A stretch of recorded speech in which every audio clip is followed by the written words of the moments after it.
মোৰ পিছফালে মোৰ সৌ আৰু বাও দুয়ো কাষে আমি সেউজীয়া দেখা পাইছোঁ বিভিন্ন গছ গছনি আছে ইয়াতে আমি এখন গাঁৱত থকাৰ দৰে পানৰ গছ ডালিম আৰু বিভিন্ন ইয়াতে সেউজীয়াৰে ভৰি আছে ভাতকেৰেলা আৰু আমি ক'ত আছোঁ কম আমি আচলতে কোনখন গাঁৱত আছোঁ এনেকুৱা প্ৰশ্ন এটা নিশ্চয় হৈছে মোৰ পিছফালৰ মোৰ দুয়ো কাষৰ সেউজীয়াখিনি দেখি আকাশে তেওঁৰ কেমেৰাত আবদ্ধ কৰিছে এতিয়া আমি আমাৰ ৰহস্য সোনকালে সামৰিম কাৰণ আমি আমাৰ কাষলৈ আমন্ত্ৰণ জনাইছোঁ শিকা আৰু মানৱ দৰদী আমাৰ এগৰাকী আৰু অভিনেত্ৰী তেওঁ এগৰাকী ক্ৰীড়াবিদ খেলুৱৈ তুতুমণি দত্ত বাইদেউ আহিব লাগে আৰু আমাক আমন্ত্ৰণ জনাইছোঁ বাইদেউ ইয়ালৈকে আহিব লাগে বাইদেউ আহক আমি আচলতে মহানগৰীত আছোঁ আৰু মহানগৰীৰ হেঙেৰাবাৰীত আছোঁ আৰু হেঙেৰাবাৰী ঠাইখিনি কি কয় পাব্লিক হেল্থ নৱনগৰ নৱনগৰত আছোঁ আৰু পাব্লিক হেল্থ নৱনগৰত এনেকুৱা কংক্ৰিটৰ অৰণ্যৰ এনেকুৱা পৰিৱেশত এটা কম ঠাইৰ মাজতে ইয়াতে তেওঁ এখন সেউজীয়াৰ এখন অৰণ্য যেন স্থাপন কৰিছে আমি তাকেই দেখুৱাবলৈ ওলাইছোঁ আমি প্ৰথমতে বিভিন্ন গছবিলাক দেখুৱাই বাইদেউ একফালৰ পৰা ক'ব যে তেওঁ আৰু অকলশৰীয়াকৈ এইগৰাকী মহিলাক আমি এগৰাকী লেখিকা হিচাপে জানিছিলোঁ অভিনেত্ৰী মানৱ দৰদী এগৰাকী জানিছিলোঁ এতিয়া আপুনি আন এটা পৰিচয় আপুনি ঘৰতে ৰোপণ কৰিছে আপুনি কেতিয়াৰ পৰা কৰিছে আৰু অকলে কৰিছে আপুনি মই মানে কি ভাল পাওঁ আমাৰ মাহঁতৰ আগতে মানে দেউতা খেতিয়কে আছিলে আৰু মাৰ লগত খেতি কৰিবলৈ যাওঁ ধনশিৰি নদীৰ পাৰত মানে পাম আছিলে চাপৰি গোলাঘাটৰ জীয়ৰী হয় চাপৰি খেতি আছিলে তাত মানে মাৰ লগত যাওঁ যে তাত মানে শিকি এতিয়া মই ভাবোঁ এনেই মই কোৱাৰ্টাৰত মাঘেৰিটা চাকৰি কৰি থাকোঁতে কোৱাৰ্টাৰতো মই কৰিছিলোঁ এইবিলাক ৰঙালাও খেতি কৰিছিলোঁ আলু খেতি কৰিছিলোঁ জলকীয়া খেতি কৰিছিলোঁ কলগছ খেতি কৰিছিলোঁ ঠিক তেনেকৈ এতিয়াও মই এনেই থাকিবলৈ ভাল নালাগে কাৰণে কলগছ লগাইছোঁ এই ভাতকেৰেলা আলু লগাইছোঁ তাৰপিছতে এজোপা ফল গছ হয় এইটো কমলা টেঙা কমলা টেঙা এতিয়া 19ৰ ধৰক নৱেম্বৰ মাহতে লগাইছোঁ 5 বছৰ সময় দিছে লাগিব চাগে আৰু অলপ দিনৰ পিছত এয়া বিলাহী দেখুৱাইছোঁ এয়া বিলাহী পকি আছে এইটো এটা ফল হয় মিঠা ফল ফলটোৰ নামটো মই পাহৰি গৈছোঁ সেউজীয়াৰ প্ৰতি তোৰ যে কেৱল শব্দতহে প্ৰেম নহয় যে তেওঁ কবিতাবিলাকত আমি সেউজীয়া প্ৰকৃতি দেখা পাওঁ কিন্তু তেওঁ সেউজীয়াৰ সৈতে প্ৰেক্টিকেলি জড়িত আমি এক মিনিট বাইদেউ চাব আমি দেখুৱাইছোঁ এয়া বিলাহী দেখুৱাইছোঁ বিলাহী ইতিমধ্যে ইয়াতে লাগিছে ঘৰৰ বিলাহী খাইছেনে নাই আপুনি আচ্ছা বিলাহী পকি আছে বিলাহী আমি দেখুৱাইছোঁ এই বিলাহী কণ বিলাহী আমি দেখুৱাইছোঁ আৰু জলকীয়া আমি গণেশগুৰিৰ পৰা মাত্ৰ কেইশ মিটাৰমান ওচৰৰ দূৰতে আছোঁ আৰু ইয়াতে এনেকুৱা এখন পৰিৱেশ যেন আমি এখন গাঁৱত আছোঁ এনেকুৱা এটা পৰিৱেশ গতিকে এই চিন্তাটো আপোনাৰ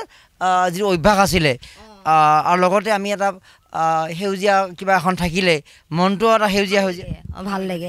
আৰু মই যিহেতু কবিতাবিলাকো মই তাৰমানে প্ৰায় প্ৰকৃতিৰ লগতে লিখা হয় সেইকাৰণে মই এখন বাগিচা বনাই লৈছোঁ আৰু কেনেকুৱা ভাল কথা হ'ব লাগিব যে সেউজীয়াক তেওঁ কল্পনা কৰিয়ে নহয় যে আমি কওঁ যে সেউজীয়া আমাক লাগে সেউজীয়াৰ পৰা আমি অক্সিজেন পাওঁ ইয়াৰ পৰাও ভাল অক্সিজেন তেওঁ আমি আৰু বিভিন্ন গছ দেখুৱাইছোঁ তামোল কি নাই এই সামান্য ঠাইখিনিত কেইমিটাৰমান ঠাই মন কৰিলে যে এই কথাটো তেওঁ কৰিছে যেন এখন ইয়াতে অৰণ্য স্থাপন কৰিছে কি গছ নাই আম দেখাব আকাশদেৱে কুঁহিয়াৰ দেখুৱাইছোঁ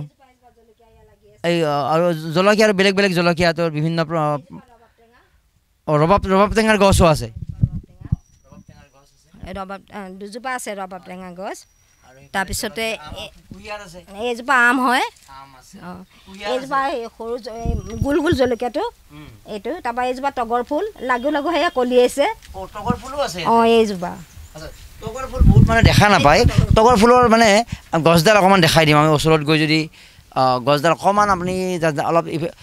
আমৰ গছডাল অকণমান টানি ধৰিব এইফালে আপুনি য়েছ আমি ক্ল'জ কৰিছোঁ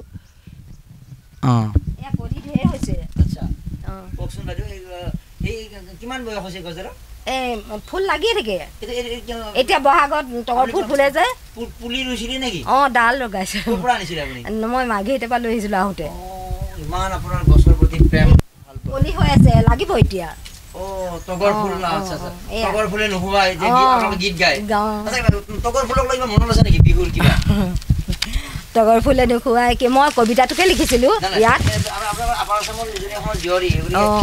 তগৰ ফুলক লৈ কিবা হ'ব নেকি কিবা মনত আছে নেকি নে এফাকি মই জাষ্ট পৰিৱেশটো মিলাবৰ কাৰণেহে কৈছোঁ আপোনাক আছিলে বিহু এফাকি মনত আছে নেকি পাহৰিছোঁ নহয় এতিয়া ঠিক আছে আমি পিছত আমি ল'ম বাৰু তো আমি কবিতা পঢ়িম কবিতাও শুনিম আমি অকণমান আহক এইফালে নামটো মানে বিহু নামটো আছে মুখস্থ আছে মানে অকণমান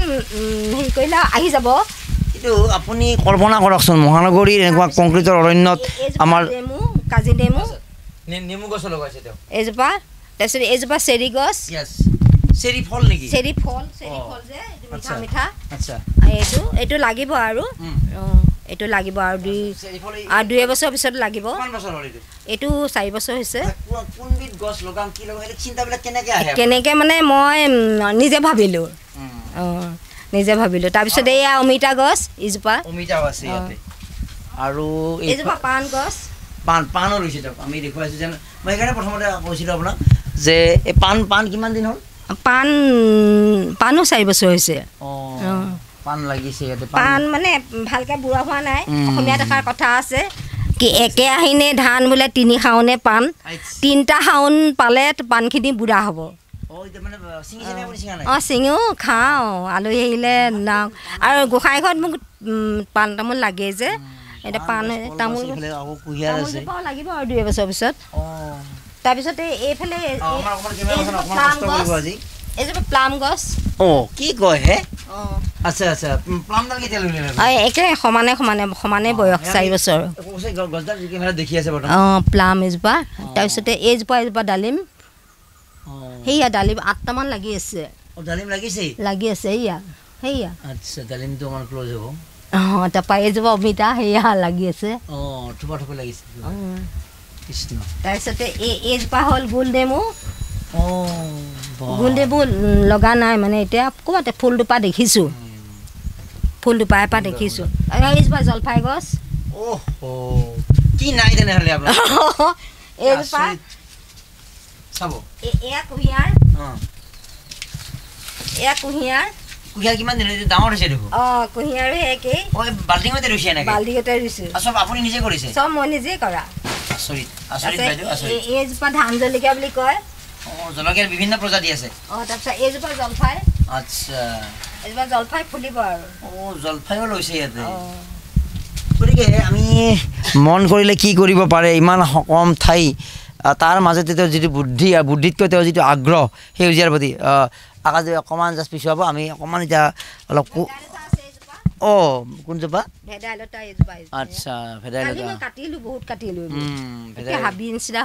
হয় হয় হয় হয় চাফ চিকুণ কৰি ৰাখে আপুনি ঠিক আছে অকণমান আমাৰ বেক কৰিব আমি সেউজীয়াত থাকি আমি গছডালৰ সন্মুখতে থাকোঁ তেতিয়া সেউজীয়াটো ভাল লাগিব এতিয়া আমি অকণমান কবিতাৰ ৰসাস্বাদন কৰোঁ সেউজীয়াৰ যিহেতু আছে আমিতো কবিসকলে আপোনালোকে কল্পনা কৰে কিন্তু আপুনি সেই কল্পনাৰ সেই কলগছ কেইজোপা এইজোপা হাজি কল খালোঁ তিনি থোকামান খালোঁ অকণ ভালকৈ দেখাই দিলে 3 থোকামান খালোঁ সেইজোপা এইটো কি কল এইটো জাহাজী কল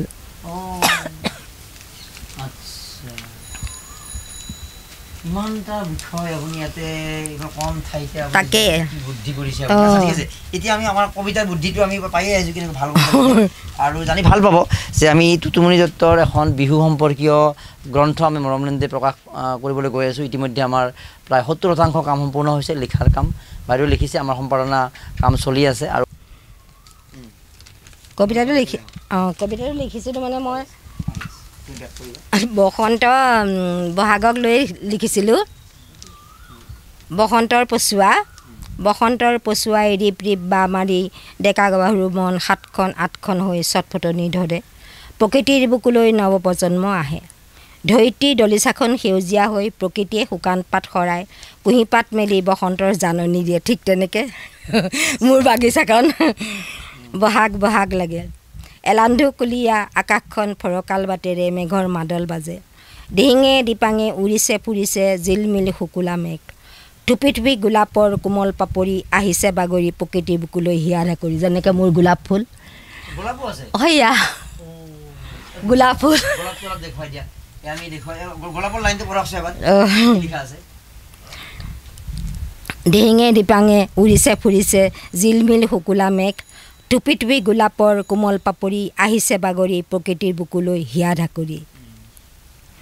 বসন্তৰ বতৰা পাই গছৰ ডালত কপৌ ফুলে জকমকাই কুলি কেতেকীয়ে হিয়া উজৰাই নাহৰে সঁহাৰি জনাই তগৰে চৌদিশে সুবাস বিলাই প্ৰকৃতিয়ে শোৱাগুৰি তুলি জুইলে বিহু নামৰ কলি হেন্দুল ডুব কৰি উঠিল গাভৰু বোৱাৰীজনী বসন্তৰ পৰশত আইতাজনীও তৰণি নাই মুগা ৰিহা মেৰিয়াই গাত জোনাকৰ আকাশৰ চোতালত গছৰ তলত বহি বোৱাৰী জীয়ৰীহঁতে নাচোনৰ জোৱাৰ উঠাই মুগাৰ সাজ মেৰিয়াই সুন্দৰ অপূৰ্ব কবিতা আৰু তেওঁৰ কল্পনাৰ কবিতা লিখা নহয় তেওঁ কেৱল কল্পনাশ্ৰয় এগৰাকী নাৰী নহয় তেওঁ বা ব্যক্তি নহয় তেওঁ বাস্তৱৰ এগৰাকী ব্যক্তি আৰু সেই কথাটো প্ৰমাণ কৰিছে ইয়াতে আমি গোলাপ দেখা পালোঁ কলগছ দেখা পালোঁ জলফাইৰ গছ নেমু গছ কমলা টেঙা বিলাহী অমিতা পাণ তাৰপিছত চেৰি ফল ভেদাইলতা তামোল এখন বাৰী আমাৰ অসমীয়া সমাজৰ এখন বাৰী বুলি কোৱা হয় তো যি আৰু আমাৰ উজনি অসমত কি কয় এইটো উজনি অসমতো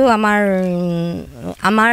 চাপৰি খেতি বুলি কয় কিন্তু আমি চাপৰি খেতি বুলি ইয়াত নকওঁ আৰু বাৰীখন বুলিয়ে কওঁ ঠিক আছে আমি ধন্যবাদ জ্ঞাপন কৰিছোঁ আৰু আমি এইটো আদৰ্শ ল'ব পাৰোঁ কাৰণ ইয়াতে এইখিনি জৰিয়তে ইয়াতে তেওঁ কিছুমান আৰু ইয়াতে কিবা সাৰ চাৰ এপ্লাই কৰিছে নেকি সাৰ মই একো নিদিওঁ মাত্ৰ উইন দৰৱটো দিওঁ সেইটো উইন দৰৱ গোবৰ আৰু তেনেকুৱা না না না না এইবোৰ একো নিদিওঁ একো নিদিওঁ এইটো পচন সাৰ মানে যিবোৰ চব্জি বাকলি নেমু বাকলি সেইবোৰ তাৰমানে এয়া মানে হেৰি কৰি থৈ দিছোঁ গুড়াই থৈ দিছোঁ ইয়াৰ ৰসটো দিওঁ পানীটো দিওঁ মানে আপুনি আচ্ছা তাৰমানে আহকচোন আৰু আপুনি এইবিলাক ৰোৱাৰ লগে লগে যত্ন কৰে নেকি যত্ন কৰোঁ যত্ন অন্য একো যত্ন নাই তাৰ পানীটো দিওঁ